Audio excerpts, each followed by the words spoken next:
Hello. I hope that you all are having a wonderful Memorial Day. And I wanted to come on here for the second time. This is my second YouTube video ever. And offer some more contributions for my EMDR clinicians really around the world who are trying to figure things out right now and trying to sustain and trying to do what's right. So this is for you, and I hope it feels helpful. I have a confession before I share today, which is that, this is my second video. My first video last week was the first time that I had ever recorded myself and put it on the internet like that publicly. And not a technology person, not a social influencer, actually taped myself on mute the first time that I did it. So it was pretty nerve-wracking to make that first video. For those of you that know me well, I used to get really nervous when I would have to teach over at Stanford Medical School in my previous career to the med students when there was like over 60 people or 100 people. It was so nerve-wracking for me to do that.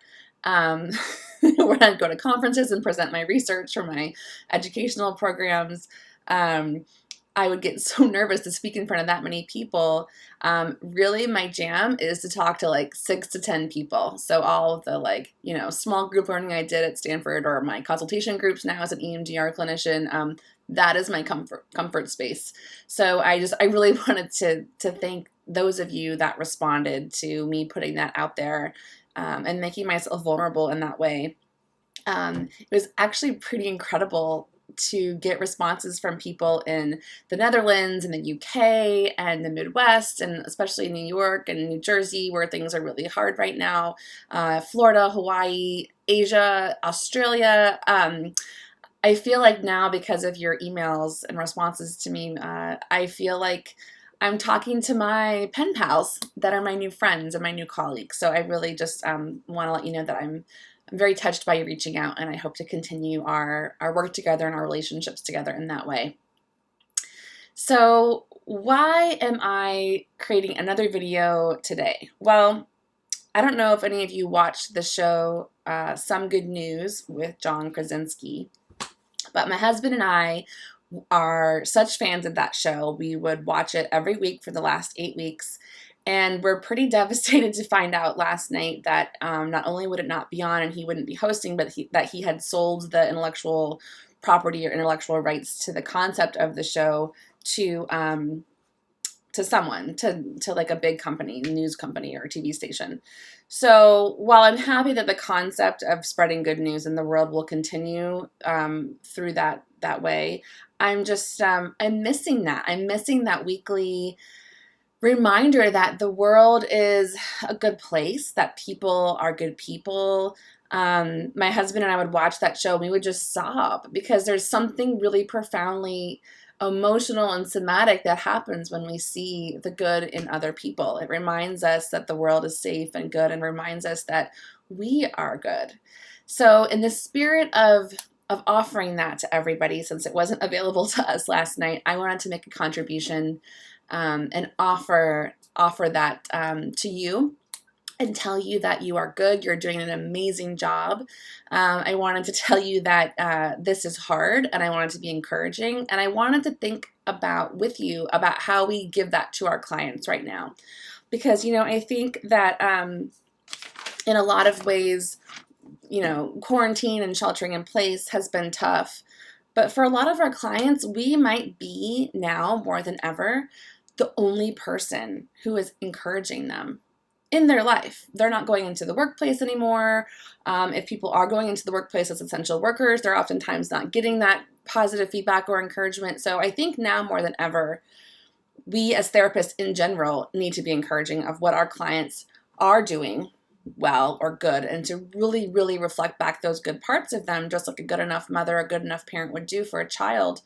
And really want to speak to my EMDR clinicians specifically about how we can really, really help our clients feel encouraged and resourced throughout our entire process of doing EMDR virtually. So I made a video last week about doing virtual EMDR, and I was happy to see that a lot of people felt inspired by that and feel more competent and confident to go ahead and help their clients actually process trauma and process disturbing material while working virtually, okay? I got a lot of questions about resourcing just in general, and so I wanted to offer kind of a new idea, at least for me to think about as a framework that you might want to hold when working with clients virtually with EMDR, okay? Whether you're in the camp of I'm only going to resource, whether you're in the camp of I'm going to resource and then process trauma, I just wanted to offer another perspective that might be helpful to you and your clients right now.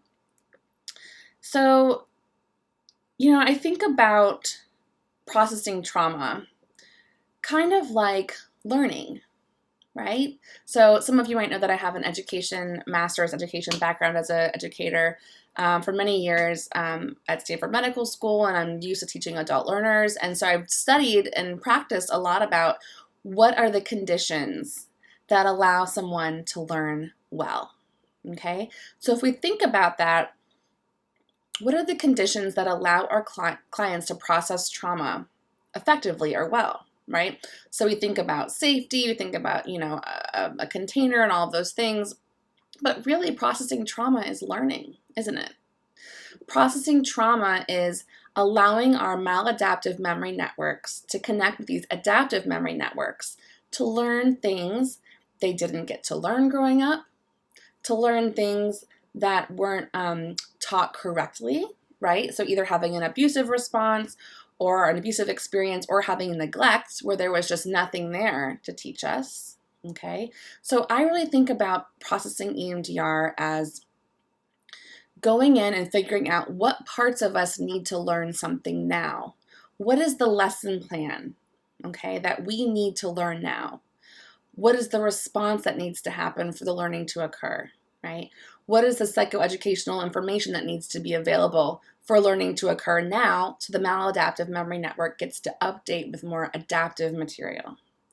So if we think about ideal conditions of learning, I would say that encouragement, which we could also call resourcing, is pretty dang important, right? I'm thinking about my kids right now. So I mentioned I have these 3-year-old twins at home who are driving my husband and I totally insane during shelter in place, but they're adorable.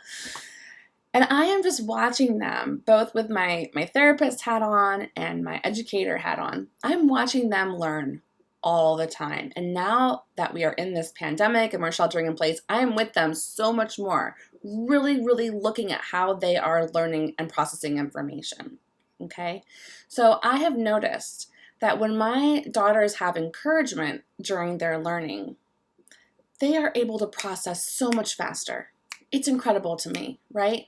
When I'm able to reflect back to them, oh, look at you putting on your pants all by yourself. Oh my gosh, you are so strong. You are so independent. You are so capable, right? I am constantly thinking about the phase of their development and learning. And then I'm thinking about what is the positive cognition? What is the knowledge, the skill, the attitude that they need to internalize as true now in order to complete this learning process, right? So even if they're doing things that aren't on track with what I want us to learn, like potty training, right? Even while they're not meeting the goal of that lesson plan, they're still in the process of trying. They are hitting so many positive cognitions, right? Like, I have what I need, I'm trying, I'm capable, I can figure things out, even if they're not reaching that goal. So how does any of this apply to our EMDR clients? I want to challenge the idea that we only resource in phase 2. Okay, I want to really think about how we can continue resourcing with what I'm going to call encouragement interweaves during processing of trauma, knowing that processing trauma is just like learning, and we all prefer to learn with encouragement, okay? So I'm going to give you some examples of what I mean by that, and then I also have a handout available that I'm happy to share with you. You're welcome again to email me directly at Kambria@KambriaEvans.com, or you can sign up on my link below to get on my mailing list, and I can send it to you that way. I'm trying to get technologically savvy with how to share this. So those are the two ways that I'm available to share this with all of you. So this worksheet has what I'm calling encouragement interweaves, which is another way of saying kind of resourcing interweaves, that really allows the client to see moment to moment what they're doing well, what they're doing right. Okay, so some examples of this, right, might be things like this. What is it like to notice yourself trying to figure this out with me? What is it like to notice yourself learning how to make boundaries with your mom, right? When you notice yourself learning this, what is the feeling that goes with that? Okay, so every single time that we are noticing them being capable, being motivated, being good, we want to do BLS around this, okay? We can do this during processing, okay? We can have our trauma target, right?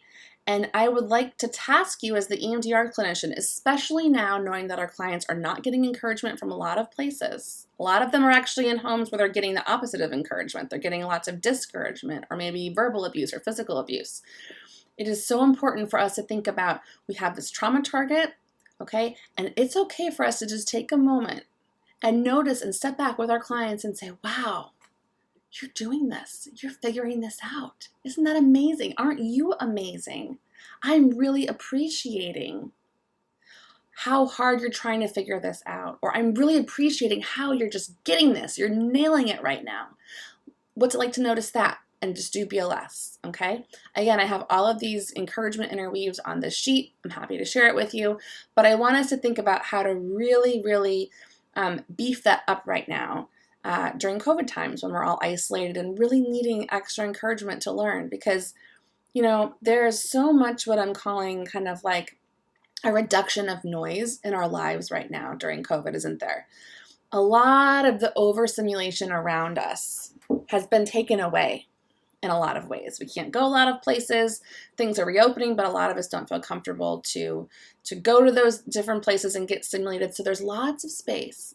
There's lots of quiet for us to really see, kind of like with this COVID magnifying glass, these dynamics, not just in our relationships, but in ourselves, these relationships between these parts of ourselves, right, that might actually discourage learning or discourage helping ourselves feel good.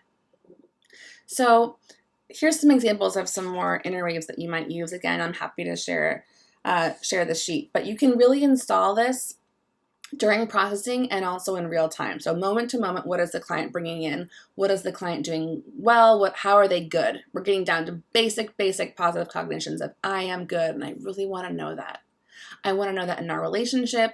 I want to know what that feels like in my body when I can figure things out, when I can learn, when I can try, when I can nail something that I've been working so hard on, right?